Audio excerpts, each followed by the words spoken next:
سلامونه، وخت مو بخیر. ستاسو د روغتیا په هیله په دې ویډیو کې غواړو دا زده کړو چې په څه ډول باندې کولی شو پاور آپشن په 10 او 11 وینډوز کې تنظیم کړو. لومړی غواړو دغه چاره په 10 وینډوز کې ترسره کړو او دغه چارې ترسره کولو لپاره په عمومي پاڼه کې دلته په بیټرۍ علامه باندې رائټ کلیک کوو او وروسته په پاور آپشن باندې کلیک کوو. کله چې موږ په پاور آپشن باندې کلیک وکړ له داسې یوې پاڼې سره به مخامخ شو چې په دغه پاڼه کې په کریټ ا پاور پلان کلیک کوو.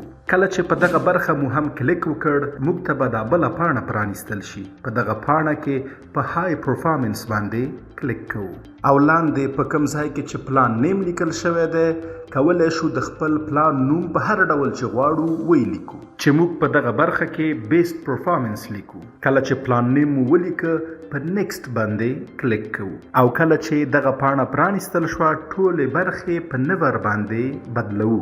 د مثال په ډول باندې دغه 10 منټه په نور باندې بدلوو.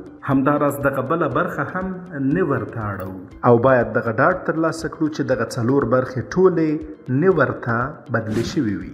کله چې ټولې برخې نور ته بدلې شوې په کریټ باندې کلیک کوو او کله چې موږ په کریټ باندې کلیک وکړو او بلې پاڼې ته راشو نو ګورو چې په بیسټ پرفارمنس برخه باندې ټیک روښانه شوی دی چې دغه ټیک باید روښانه شي چې د دغه چارې ترسره کولو سره موږ وتوانېدو په 10 وینډوز کې پاور آپشن برخه تنظیم کړو او که وغواړو په 11 وینډوز کې پاور آپشن برخه تنظیم کړو د دغه چارې لپاره په لومړي سر کې سیټینګ یا تنظیماتو ته راځو.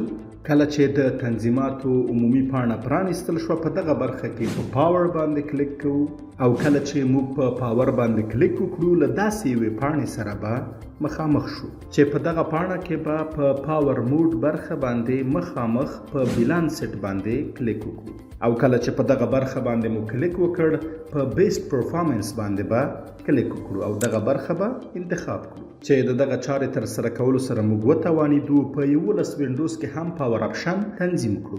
له پاملرنې مو ډیره زیاته مننه.